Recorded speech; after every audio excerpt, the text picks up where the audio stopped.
COVID pandemic and conduct of the session requires undevoted time and attention of the secretaries, HODs and other staff who are involved in the relentless effort. In order to strike a fine balance between the constitutional obligations and the safety of the people at large, and under unavoidable circumstances, it became necessary to convene this very short budget session for FY 2021-22. COVID-19 pandemic handling the crisis with a vision.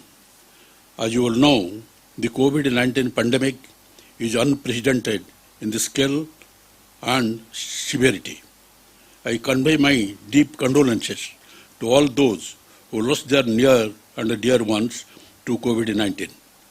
I salute all the frontline workers who, with the utmost courage and selflessness, are performing their duty and are helping us combat this deadly virus. During these critical times of COVID-19 pandemic, and especially in second wave, my government has shown its distinction in the country by creating facilities and has shown deep concern towards families affected with the pandemic. From zero testing laboratories in March 2020, the state could establish testing facilities up to sub-district level. My government has established 632 COVID hospitals with a total bed capacity of 46,056 and recruiting 18,270 additional staff for COVID work. In addition to this, we are constructing temporary hospitals awaiting medical colleges using German hangars. We have reserved 50% of private hospital beds under Arogyasri scheme. Ensuring the response of every call made to 104 teleconsultancy is encouraged in a big way.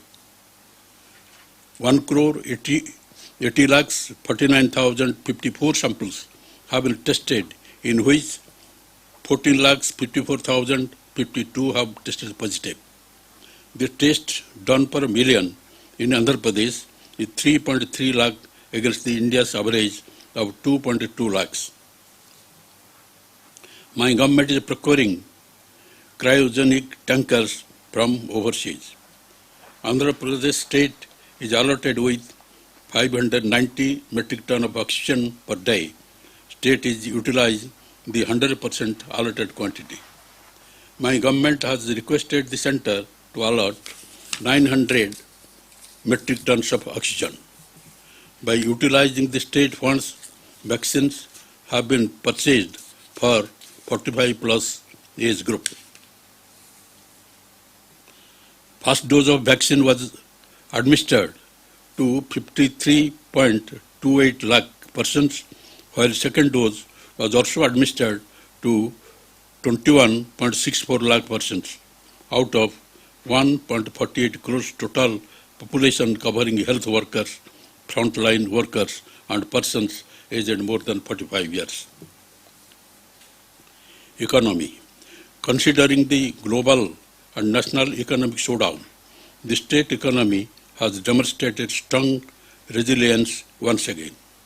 The advanced estimate of the state economy for the year 2020-21 projected the overall growth rate at 1.58% against the nation's growth rate of minus 3.8% at current prices, and the per capita income of the Andhra Pradesh state moved up to 1.03% from rupees 1,68,480 in 2019-20 to 1,70,215 in 2020-21.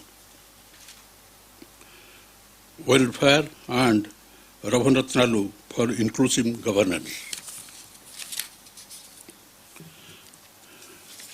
Despite adverse impact of COVID-19 on the state economy, my government has remained steadfast on its vow ensuring inclusive governance and unwavering support to welfare farmers, women, underprivileged, marginalized and vulnerable groups.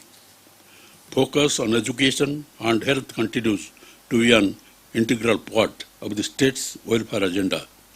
My government has fulfilled 95% of the promises made in the manifesto, which is a testimony to our commitment to the people of the state.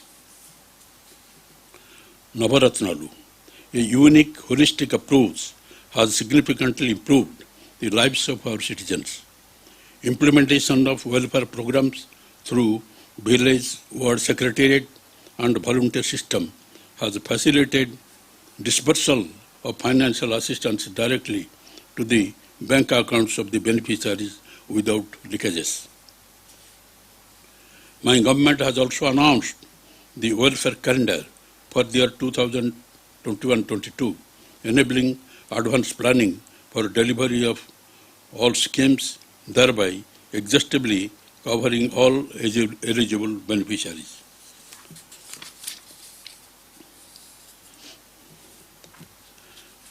Education. My government envisions to develop global competencies among the youth